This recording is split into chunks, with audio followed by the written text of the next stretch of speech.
अस्सलाम वालेकुम students, my name is Iffat. आज हम 9th क्लास का चैप्टर नंबर 1 हिजरत नबी को कवर करेंगे। इसके राइटर का नाम मौलाना शबली नुमानी है और इनके बारे में ऐसे ही है जैसे सूरज को चिराग दिखाना है, क्योंकि ये उर्दू अदब में बेपनाह खिदमत सर अंजाम दी हैं इन्होंने, और इनका नाम हमेशा रोशन लफ्ज़ों में इस्तेमाल होता है उर्दू में। इनका सबसे पहले हमने देखिए रीडिंग की तरफ फोकस किया है, तो मैंने मुश्किल जो वर्ड थे जितने भी हैं उनको हाईलाइट किया हुआ है, ताकि जैसे हम इसकी रीडिंग स्टार्ट करें हमें मुश्किल लफ्ज़ को समझने में आसानी हो जाए हमें। चले जी, लेट्स स्टार्ट करते हैं। इस वक्त जब कि दावत हक़ कहते हैं जी हक़ की दावत को, इसमें अल्लाह ताला की तरफ इशारा किया गया है। जो अल्लाह ताला ने दावत दी हमें हक़ की तरफ, उस दावत को दावत हक़ बोला गया है कि जवाब में हर तरफ से तलवार की झनकारें थी। झनकार बोलते हैं जी तलवारें, जब दो तलवारें आपस में टकराती हैं तो जो साउंड प्रोड्यूस होता है उसको हम झनकार कहते हैं। तो तलवार की झनकारें सुनाई दे रही थीं। हाफिज़ आलम यहाँ पर अल्लाह ताला की ज़ात की तरफ इशारा किया गया है कि हाफिज़ आलम ने मुसलमानों को दारुल अमान कहते हैं जी अमान की जगह जहाँ पर अमन कायम हो। और मदीना, आगे अगले वर्ड में राइटर ने दारुल अमान किसकी तरफ इशारा किया गया है? मदीने की तरफ इशारा किया गया है। उस टाइम जब कि मक्का में बुरे हालात थे तो मदीना एक अमन की जगह तस्वुर किया जा रहा था, तो दारुल अमान मदीना की तरफ रुख करने का हुक्म दिया। लेकिन खुद वजूद अक़दस,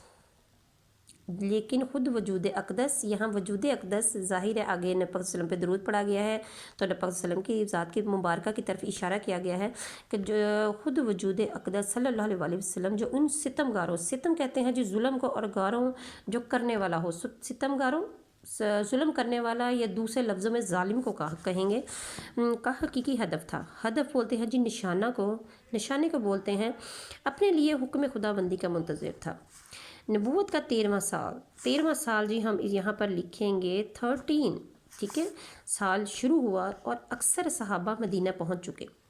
तो वही इलाही वो हुक्म होता था जो हज़रत जिब्राईल अलैहिस्सलाम अल्लाह की तरफ से नबी वसल्लम की तरफ लेके आते थे, उसको वही कहते थे। और वही इलाही अल्लाह ताला की ज़ात है। वही इलाही अल्लाह की तरफ से आया हुआ पैगाम के मुताबिक हज़रत सल्लल्लाहु अलैहि वसल्लम ने भी मदीने का अज़म फरमाया। अज़म होता है जी इरादा फरमाया। कुरैश ने देखा कि अब मुसलमान मदीने में जाकर ताकत पकड़े जाते हैं। ताकत कहते हैं, जब ताकत पकड़े जाना मतलब कवि हो जाना, पावर में आ जाना, तक पकड़े जाते हैं, वहाँ इस्लाम फैलता है। चनाचे लोगों ने मुख्तलिफ आराएँ पेश की। आराएँ होती हैं जी मशवरे, सजेशन दी हैं, एडवाइस, बस उन्होंने अपनी अपनी जितनी भी कबाइल थे उनके जितने भी सरदार थे उन्होंने अपने अपने तौर पे अपनी अपनी समझ के मुताबिक उन्होंने अपने मशवरे पेश किए। एक ने कहा कि मोहम्मद सल्लल्लाहु अलैहि वसल्लम के हाथ पाँव में जंजीरें डालकर मकान में बंद कर दिया जाए। दूसरे ने कहा जला वतन कर देना काफ़ी है। जला वतन कहते हैं जी अपने वतन से, अपने मुल्क से, अपनी रियासत से निकाल देना, उस रियासत की तमाम जितनी भी फैसिलिटीज़ होती हैं उससे उसको बाहर कर देना। तो अबू जहल ने कहा, अबू जहल जी आपको पता है मशहूर ज़माना काफिर था। वो जितना यानी कि बड़ा काफिर था उतना ही वो बड़ा मशवरा भी लेके आया है कि अबू जहल ने कहा कि हर कबीले से एक शख्स का इंतखाब हो, यानी हर कबीले से एक बंदे ऐसे का इंतखाब हो और पूरा मजमा एक साथ मिलकर, यानी कि जितने भी कबीले हैं जब उनमें से एक एक बंदे का इंतखाब होगा तो वो जो एक एक मिल के भी एक हजूम बन जाएगा। तो उसने बोला वो हजूम पूरा हजूम एक साथ मिलकर इन तलवारों से इनका खात्मा कर देना, उज़बिल्लाह। अच्छा, इस सूरत में इनका खून तमाम कबाइल में बट जाएगा, यानी कि जब हर कबीले का एक एक बंदा होगा, सब ने एक एक दफ़ा तलवार चलानी है, तो वो कहेगा कि किसी भी कबीले पे इल्ज़ाम नहीं आएगा, तो ऑल ओवर कोई भी ज़िम्मेदार नहीं ठहराया जाएगा इसका। और आले हाशिम जी, नबी वसल्लम के कबीले का नाम हाशिम था, तो आले हाशिम वाले यानी कबीला हाशिम वाले, आले हाशिम अकेले तमाम कबाइल का मुकाबला नहीं कर सकेंगे। ये इन्होंने एक वीक पॉइंट ढूंढा है कमज़ोर करने के लिए बनु हाशिम को कि जब सारे कबीले, आप ये सपोज़ करें कि अगर 100 कबीले होंगे या 50 कबीले होंगे तो 50 कबीलों का मुकाबला एक कबीला नहीं कर पाएगा। दैन ये एक इन्होंने पॉलिटिक्स खेली इसके अंदर। तो इस आखिर राय में इत्तफाक हो गया और झटपटे से आकर रसूल पाक सल्लल्लाहु अलैहि वसल्लम के आस्थान मुबारक का मुहासरा कर लिया। मुहासरा होता है जी घिराव कर लिया, यानी कि घेर लिया गया आस्थाना मुबारक, घर मुबारक को, या जहाँ आप नबी पाक सल्लल्लाहु अलैहि वसल्लम रहाइश पजीर थे उस वक्त। अहले अरब जनाना औरतों को कहते हैं जी, जनाना मकान के अंदर घुसना मयूब समझते थे, गलत समझते थे। मयूब होता है जी गलत। अहले अरब जनाना मकान के अंदर घुसना मयूब समझते थे, यानी कि जहाँ औरतें रहती थीं उस घर में वो अच्छा नहीं समझते थे। ये एक रिवाज का यहाँ ज़िक्र हो रहा है कि अरब में ये रिवाज था कि औरतों को, यानी कि वो गलत समझते थे कि औरतें अगर घर में हैं तो हम उनकी मौजूदगी के अंदर घर में ज़बरदस्ती घुस जाएँ। इसलिए भाई ठहरे रहे कि हज़रत सल्लल्लाहु अलैहि वसल्लम निकलें तो ये फ़र्ज़ अदा किया जाए। रसूल पाक सल्लल्लाहु अलैहि वसल्लम से कुरैश को इस कदर अदावत थी, अदावत होती है जी दुश्मनी को कहते हैं, ताकि आप सल्लल्लाहु अलैहि वसल्लम की दयानत पर ये एतमाद था कि जिस शख्स को कुछ माल या असबाब अमानत रखना होता था, असबाब होता है जी जितने भी आपका माल तो समझ आ गया, आपको पैसे हैं। असबाब होता था कोई चीज़ें, महंगी चीज़ें, जैसे जिनमें ज़ेवरात हो जाएं, जिनमें कागजात हो जाएं, वो मालो असबाब यानी पैसे, और वो ऐसी चीज़ें जो उनकी नज़र में कीमती थीं, वो अमानत रखना होता था। आप सल्लल्लाहु अलैहि वसल्लम ही के पास ला कर रखता था। इस वक्त भी आप सल्लल्लाहु अलैहि वसल्लम के पास बहुत सी अमानतें जमा थीं। ये उस रात का वाक़या बयान हो रहा है जिस दिन नबी पाक सल्लल्लाहु अलैहि वसल्लम ने हिजरत का इरादा फरमाया और अल्लाह ताला की तरफ से हुक्म हुआ कि वो हिजरत की तरफ जाए। तो आप सल्लल्लाहु अलैहि वसल्लम को कुरैश के इरादे की पहले से ख़बर हो चुकी थी, यानी कि वो क्या प्रोग्राम बना के आए हैं, और नौज़ वो कत्ल का प्रोग्राम बना के आए थे। तो लेकिन नबी पाक सल्लल्लाहु अलैहि वसल्लम को अल्लाह ताला की तरफ से पहले ही इसकी ख़बर दी जा चुकी थी। इस बिना पर जनाब अमीर हज़रत अली रज़ी अल्लाह तआला अन्हा को बुलाकर फरमाया, मुझको हिजरत का हुक्म हो चुका है। हिजरत एक्चुअल में जो वर्ड है वो ऐसे है कि जब एक बंदा एक जगह से दूसरी जगह की तरफ रहाइश के इरादे से जाता है तो उसको हिजरत कहा जाता है। मैं आज मदीने रवाना हो जाऊंगा, तो मेरे पलंग पर मेरी चादर ओढ़कर सो रहो। पलंग आजकल का मॉडर्न वर्ड है, तो तब चारपाई, ऑफ कोर्स चारपाई थी, तो मेरी चारपाई पर मेरी चादर ओढ़ के सो जाओ। पलंग का इस्तेमाल राइटर ने किया है, लेकिन वहाँ पर चारपाई का ही होगा। सुबह को सब अमानतें जाकर वापस दे आना। ये सख्त ख़तरे, अगले पेज की तरफ पहुँच चुके हैं हम। ये सख्त ख़तरे का मौका था। जनाब अमीर रज़ी अल्लाह ताला अन्हा, यहाँ अमीर हज़रत अली की तरफ इशारा किया जा रहा है, को मालूम हो चुका था कि कुरैश आप सल्लल्लाहु अलैहि वसल्लम के कत्ल का इरादा कर चुके हैं, यानी कि उनको ये बात पक्की हो चुकी थी कि यहाँ पर कत्ल का इरादा हो चुका है। अब वो पूरी तरह जान लगाएंगे उसको, इस इरादे को अमली जमा पहनाने के लिए। और आज रसूल पाक सल्लल्लाहु अलैहि वसल्लम का बिस्तर ख्वाब होता है जहाँ नबी पाक सल्लल्लाहु अलैहि वसल्लम आराम फरमाया करते थे। कत्लगाह होती है जी जहाँ पर कत्ल गारत हो, जहाँ खून बहाया जाए, ये उस जगह को कहते हैं। किस ज़मीन है, लेकिन फ़ातिह खैबर, यहाँ पर जी तलमी का लफ्ज़ इस्तेमाल किया गया है। फ़ातिह खैबर एक वाक़या था, एक इवेंट था जिसका फ़ातिह खैबर हज़रत अली की तरफ इशारा है, लेकिन उस इवेंट को पूरे को यहाँ पर कवर किया गया है। फ़ातिह खैबर से मुराद है कि पूरी तरह उस वाक़े को हमारे दिमागों में वो पूरा आ जाता है कि लिए कत्लगाह फ़र्श गुल था। फ़र्श गुल का मतलब है जी फूलों से भरी हुई ज़मीन था, यानी कि हज़रत अली को एक लम्हा भी ये नहीं महसूस हुआ कि मैं इनकी जगह पे आज कत्ल हो जाऊंगा, बल्कि उनको ऐसा लगा कि इस फ़र्ज़ के लिए अल्लाह ताला ने मुझे चुना, नबी पाक सल्लल्लाहु अलैहि वसल्लम ने मेरा नाम लिया, मुझे यहाँ पर लौटा कर जा रहे, तो उनके लिए एक एजाज़ था। कुफ़ार ने जब आप सल्लल्लाहु अलैहि वसल्लम के घर का मुहासरा किया और रात ज़्यादा गुजर गई, तो कुदरत ने انہیں بے خبر کر دیا۔ بے خبر کا مطلب کہ نیند طاری کر دی، وہ سو گئے کفار سارے، رات جب زیادہ گہری ہو گئی دین وہ اللہ تعالیٰ کی طرف سے یہ کرم ہو گیا کہ وہ کفار جو تھے وہ بے خبر ہو گئے۔ تو حضرت صلی اللہ علیہ وسلم ان کو سوتا چھوڑ کر باہر آئے، کعبے کو دیکھا اور فرمایا مکہ، یعنی کہ کعبے کی طرف اشارہ کر کے مکہ، کعبے کو انہوں نے نہیں کہا بلکہ پورے شہر کو انکلوڈ کیا اس کے اندر، دیکھا کعبے کو ہے لیکن پورے شہر کو انکلوڈ کیا ہے۔ مکہ تو مجھ کو دنیا سے زیادہ عزیز ہے، لیکن تیرے فرزند یعنی تیرے بیٹے مجھ کو رہنے نہیں دیتے۔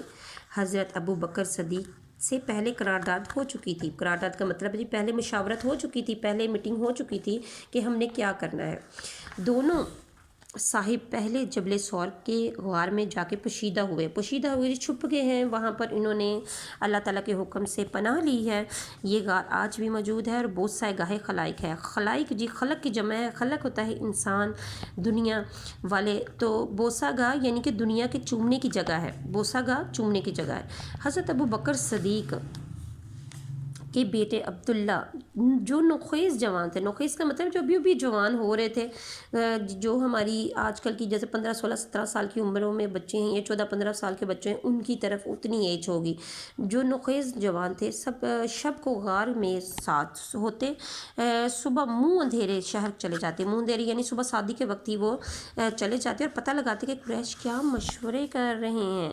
جو کچھ خبر ملتی شام کو آ کر حضرت صلی اللہ علیہ وسلم سے عرض کرتے۔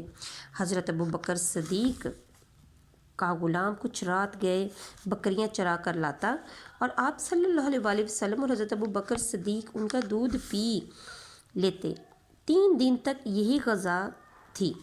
لیکن ابن ہشام نے لکھا ہے، ابن ہشام ایک محرک ہیں، محرک وہ ہوتے ہیں جو تاریخ لکھتے ہیں، جو تاریخ دان ہوتے ہیں، جو کہ آنے والی نسلوں کے لیے وقت کے جو بیتے وقت کے جو واقعات ہیں یا ان کی زندگی میں جو واقعات درپیش ہوتے ہیں ان کو لکھ کر محفوظ کرتے ہیں تاکہ آنے والی نسلیں ان واقعات کو، ان کی معلومات ان تک صحیح طریقے سے پہنچے۔ تو ابن شام ایک محرک تھے، نے لکھا ہے کہ روزانہ شام کو اسما رضی اللہ تعالیٰ عنہ گھر سے کھانا پکا کر غار میں پہنچا آتی تھیں۔ اسی طرح 3 راتیں غار میں گزاری۔ صبح قریش کی آنکھیں کھلیں، یعنی کہ جب وہ نیند سے بیدار ہوئے ہیں تو پلنگ پر حضرت صلی اللہ علیہ وسلم کی بجائے جناب امیر رضی اللہ تعالیٰ عنہ ہے۔ جناب امیر نام نہیں بلکہ لقب ہے حضرت علی کا، حضرت علی کو یہ ان کا ہے، حضرت علی کی طرف اشارہ ہے کہ ان کو وہ تھے پلنگ پہ۔ ظالموں نے آپ کو پکڑا اور حرم میں، حرم ہوتا ہے جی، حرم خانہ کعبہ کے احاطے کو کہتے ہیں، حرم میں لے جا کر تھوڑی دیر مبہوس رکھا، مبہوس کا مطلب ہے جی قید رکھا اور چھوڑ دیا۔ پھر حضرت صلی اللہ علیہ وسلم کی تلاش میں نکلے، ڈھونڈتے ڈھونڈتے غار کے دہانے پر آ گئے، ایج پر آ گئے، کنارے پر آ گئے۔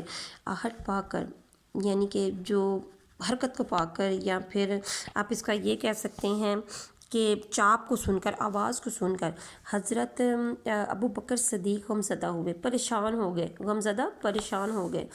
حضرت صلی اللہ علیہ وسلم نے عرض کیا اب دشمن اس قدر قریب آ گئے ہیں کہ اگر اپنے قدم پر ان کی نظر پڑ جائے تو ہم کو دیکھ لیں۔ آپ صلی اللہ علیہ وسلم نے فرمایا گھبراؤ نہیں، بے شک اللہ ہمارے ساتھ ہے۔ آپ نے اس جگہ پہ خصوصی بات یہ توجہ سے رکھنی ہے اس چیز پہ کہ نبی پاک صلی اللہ علیہ وسلم کے جتنے بھی ارشادات ہیں ان کو لفظ بہ لفظ کاپی کرنا ہے۔ اللہ تعالیٰ کے جتنے بھی ارشادات ہیں ان کو لفظ بہ لفظ کاپی کرنا ہے۔ آپ ذرا سا بھی رد و بدل اس میں نہیں کر پائیں گے، کیونکہ اس شکل میں وہ گناہ کے زمرے میں جاتا ہے۔ جو ان کے قول ہیں کوشش کریں کہ اچھے سے ان کو یاد کریں، اچھے سے ان کو آپ اپنی نوٹ بکس پہ اتاریں۔ قریش نے اشتہار دیا تھا، اس زمانے میں اخبار تو نہیں تھا، آف کورس اعلان دیا تھا کہ جو شخص محمد صلی اللہ علیہ وسلم کو یا ابو بکر کو گرفتار کر کے لائے گا اس کو خون بہا کے برابر یعنی 100 اونٹ انعام دیا جائے گا۔ اب یہاں خون بہا ایک لفظ ہے جی، پہلے زمانے میں ابھی بھی ہماری شریعت کے اندر بھی یہ حکم ہے کہ اگر کوئی کسی کا قتل کر دے اور وہ جو جن کا قتل ہوا ہے ان کے جو لواحقین ہیں ان کو ایک ان کی خواہش کے مطابق یا جو قانون صادر کرے یا جو شریعت صادر کرے پیسے دے دیں یا اس کے بدلے میں کوئی مال اسباب جائیداد دے دیں تو وہ ان کو اس کے جائیداد کے بدلے میں وہ خون معاف کر سکتے ہیں، تو پھر وہ بندہ جس نے قتل کیا ہوتا ہے وہ آزاد ہوگا۔ تو اللہ تعالیٰ کے حکم ہے، قرآن پاک میں بھی اس کے بہت سارے ارشادات ہیں اس کے بارے میں۔ اچھا جی، انہوں نے بولے جو خون بہا ہوگا، اگر کوئی ان کو ڈھونڈے گا تو جو خون بہا ہوگا وہ 100 اونٹ ہوں گے، یعنی انعام کیا تھا؟ 100 اونٹ کا انعام دیا جائے گا۔ سراقہ بن جشم نے سنا تو انعام کی امید میں نکلا، اس نے سنا کہ 100 اونٹ مل رہے ہیں تو وہ اس نے سوچا میں لے لوں، تو وہ اس سلسلے میں اس نے کوشش شروع کر دی۔ اس حالت میں آپ صلی اللہ علیہ وسلم روانہ ہو رہے تھے، یعنی کہ غار سے نکل کر وہ آگے کی طرف جا رہے تھے۔ اس نے آپ صلی اللہ علیہ وسلم کو دیکھ لیا اور گھوڑا دوڑا کر قریب آ گیا، لیکن گھوڑے نے ٹھوکر کھائی اور گر پڑا۔ ترکش سے فال کے تیر نکالے۔